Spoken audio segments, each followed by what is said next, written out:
1,00,000 మంది శివభక్తులతో కలిసి మహారుద్రాక్ష పూజలో పాల్గొనండి. వెంటనే కాల్ చేసి మీ పేరును నమోదు చేసుకోండి. నమస్తే. నమస్కారం. అమ్మ, అన్ని బంధాల కన్నా స్నేహబంధం చాలా గొప్పదంటారు. నిజంగా ఎవరికి ఏది షేర్ ఎవరికి చేసుకోవాలో తెలియదు, కానీ ఒక మంచి ఫ్రెండ్ లైఫ్ లో ఉండాలి. అవునండి. ఫ్రెండ్ తో చెప్పుకోవాలి, అన్ని షేర్ చేసుకోవాలి అని. అంటే ఆ ఫ్రెండ్ అనే దానికి ఎంత ప్రాముఖ్యత ఉందో చూడండి అమ్మా, ఎంత ఇంపార్టెన్స్ ఇస్తాము. అదే ఈ కాలంలో చూస్తే అన్ని బంధాలు ఏమంటారు పొల్యూట్ అయిపోయినాయంటే ఆఖరికి ఈ స్నేహ బంధాలు కూడా నాశనం అయిపోతాయి. ఎవరో ఒకరు ఫ్రెండ్స్ చిన్న చిన్న గొడవలు జరిగాయి అంటే అవతల పర్సన్ ని ఘోరంగా చంపేయాలని కక్ష పగ, పెంచుకుంటున్నారు. అది చంపేంత పగ పెంచుకుంటున్నారమ్మా. మొన్న ఒక వీడియోలో స్విమ్మింగ్ పూల్ లో ఒక అబ్బాయి 17 ఏళ్ల అబ్బాయినమ్మ అందరి ముందర దారుణంగా చంపేశాడు. ఏది స్విమ్ చేస్తూ ఎవరికి డౌట్ రాకుండా ఆ అబ్బాయి పైకి లేవనికి ఈ అబ్బాయి ప్రెస్ చేస్తూ చూసే వాళ్ళందరూ ఇదేదో నేర్పిస్తున్నారు swimming అని అనుకుంటారు. అనుకుంటారు. ఎవరి మనలో మొత్తానికి బంగారం లాంటి బిడ్డ చంపాడు. మళ్ళా రీసెంట్ గా నిన్ననో మొన్ననో జరిగింది.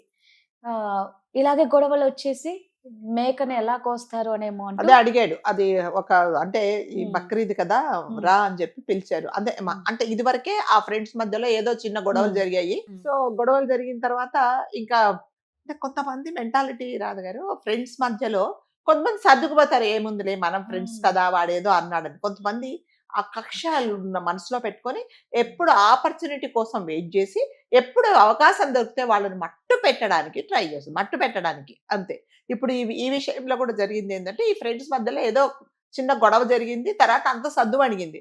తర్వాత 2 రోజులు బాగానే ఫ్రెండ్స్ లాగా ఉన్నారు. ఈ మొన్న బక్రీద్ వచ్చినప్పుడు అతను యాక్చువల్ గా ఆ కుర్రోడు హిందూ అయితే అదేంటి మా ఇంట్లో జనరల్ గా వీళ్ళందరూ చేసుకున్నప్పుడు పిలుస్తారు, ఎవరైనా అదర్ కమ్యూనిటీస్ వాళ్ళు కూడా వాళ్ళకి ఇళ్ళకెళ్ళి ఆ తినడం అని చేస్తారు. సో అట్లాగే పిలిచారు. పిలిస్తే సరే ఫ్రెండ్ కదా ఇంకా ఏదో గొడవలని ఏం లేవులే, మనం కూడా ఎందుకు పట్టుకోలాగాలి, ఫ్రెండ్షిప్ లో ఏదో అనుకున్నాం అయిపోయిందని ఆ కుర్రోడు వాళ్ళ ఇంటికి వెళ్ళాడు.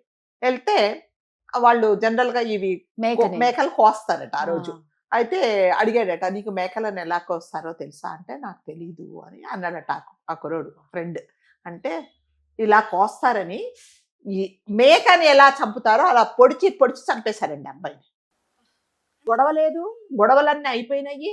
ఫ్రెండ్ కదా ఇంటికి పిలిచాడు, భోజనానికి పిలిచాడు, అందరం కలిసి సెలబ్రేట్ చేసుకుందామన్న అబ్బాయిని అప్పుడు అంటే ఆ క్షణం వరకు కూడా ఎలా ఎలా అదేంటి ఎలా చంపుతారంటే నాకు తెలియదు ఎలా చంపుతారో అని. అంటే ఆ కుర్రాడు ఏం ఎక్స్పెక్ట్ చేయలేదండి ఇలా చేస్తారని. ఇలా చంపుతారని 2-3 కలిసేసి అంటే దాన్ని అంటే ఆ మేకను ఎలా చంపారో అలా చంపేశారండి పొడి చేసి. స్విమ్మింగ్ పూల్ లో మనం ఇందాక మీరు చెప్పిన ఇన్సిడెంట్ కూడా అంతే. మనుషులు రాక్షసులు అయిపోతున్నారు మా అంతే.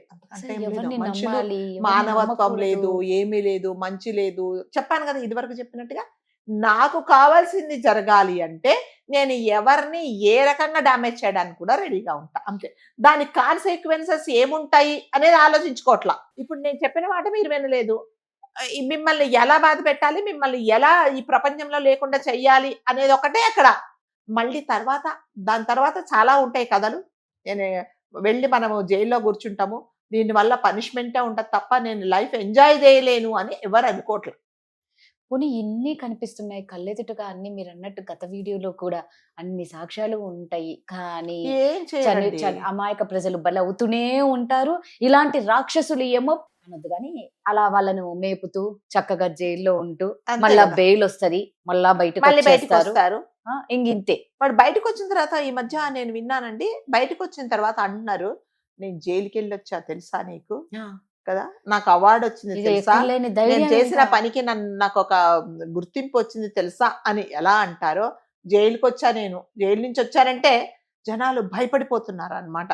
అంటే అదొక యాడెడ్ క్వాలిటీ లాగా, టాలెంట్ లాగా వాళ్ళు దాన్ని యాడ్ చేసుకుంటున్నారు తప్ప అయ్యో నేను జైలుకి వెళ్ళాను, ఏ తప్పు చేసి జైలుకి వెళ్ళాను, సో ఈసారి నేను బయటకు వచ్చినప్పుడు నేను చాలా బాగుండాలి అందరితో, నేను ఇది వరకు చేసిన తప్పు చేయకూడదు. జైలు అంటేనేనండి అంటే మీరు చేసిన తప్పుకు అక్కడ శిక్ష అనుభవించి బయటకు వచ్చారు. సో ఏదైనా ఒక పని చేసినప్పుడు, ఒక తప్పుడు పని చేసినప్పుడు ఒక శిక్ష మీకు ఇంప్లిమెంట్ చేసినప్పుడు దానివల్ల మీరు నేర్చుకోవాలి కదా, రియలైజ్ అవ్వాలి. కానీ ఇప్పుడు ఏం చేస్తున్నారంటే నాకు జైలుకి వెళ్ళడానికి మామూలే, నాకేం పెద్ద భయం లేదు అని కూడా చాలా ధైర్యంగా చెప్తున్నారు జనాలు. మంచి అనుభవజ్ఞులు అదే కావాలి కదా. అన్నట్టు ఫీల్ అయిపోతున్నారు అదే అన్నమాట. అంటే దాని గురించి వాళ్ళు ఇది సిగ్గుపడట్లేదు, నేను తప్పు చేశానని అనట్లేదు. కాబట్టి మళ్ళీ చెప్పడం ఏంటంటే ఇలాంటివి ఎన్ని చేయాలో మనము, అంటే ఎన్ని చేసినా కూడా సరి అయిన అదేంటి శిక్షలు లేకున్నప్పుడు. పోలీసు వాళ్ళు సరి అయిన చర్యలు తీసుకోకపోతే ఫస్ట్ తప్పు చేసిన వాడికి ఎప్పుడైతే మీరు కరెక్ట్ పనిష్మెంట్ ఇవ్వరో, ఇవి మనం రోజు వందల కొద్ది చేయొచ్చండి. చేయొచ్చు కదా. ఎక్కడ చూసినా ఇవే. ఎక్కడైనా చూడండి మీరు, చచ్చిపోవడము, చంపేయడము, లేకపోతే చంపడానికి ప్లాన్ చేసుకోవడము, ఇవన్నీ కాదు అంటే కొంతమంది వాళ్ళని వాళ్ళు హర్ట్ చేసుకొని చనిపోతున్నారు. అంటే ఈ కాలంలో ఏమంటున్నారంటే చనిపోయారంటే వాడికి పొగరెక్కి చనిపోయాడు, ఏమైంది చిన్నదానికి చనిపోతుంది, అయ్యో పాపం అనట్లేదు రాదుగారు. ఇదివరకు ఎవరన్నా చనిపోయారు అయ్యో పాపం అని అనుకునేవాడు.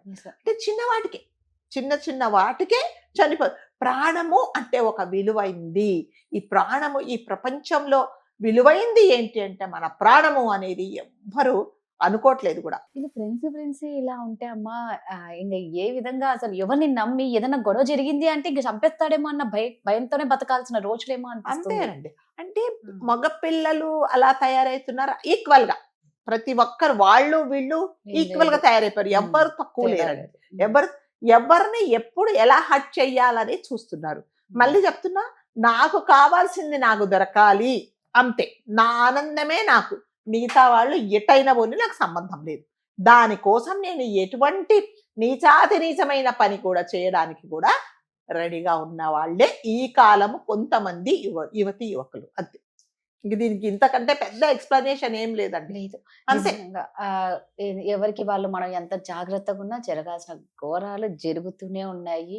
మనం వీటి ఆపాలి అంటే మీరు అన్నట్టు ఒకటే మార్గం. అంతే. దానికి రియలైజేషన్ ఎవరికి రావట్లేదు, తెలుసుకోవట్లేదు. ఒక తప్పు చేసినప్పుడు మనం ఎవరైనా కరెక్ట్ చేస్తే ఇంకొకసారి నెక్స్ట్ టైం ఏం చేస్తామంటే అవును కరెక్టే, అది నేను తప్పు చేశాను, ఈసారి అది తప్పు చేయను అని అనుకుంటారు. కానీ ఇప్పుడు ఏమనుకుంటారంటే ఆ తప్పు చేసిన వాళ్ళు చాలా గ్రేట్ గా ఫీల్ అవుతున్నారు. నేను జైలుకి వెళ్ళేసి వచ్చాను తెలుసా, 4 మర్డర్లు చేశా, 5 సార్లు నేను జైల్లో ఉండొచ్చా, నాకు ఇట్లాంటివన్నీ నాకు మామూలే, మళ్ళీ వెళ్తా మళ్ళీ వస్తానని చాలా ధైర్యంగా చెప్తున్నారు వాళ్ళు. నిజంగా. కానీ అలాంటి అమాయక పిల్లలు చనిపోవడం నిజంగా బాధేస్తుంది. వాళ్ళకి ఎంతో భవిష్యత్తు ఉంది. ఒక యూత్ అంటేనే ఎంత ఉందమ్మా వాళ్ళకు భవిష్యత్తు.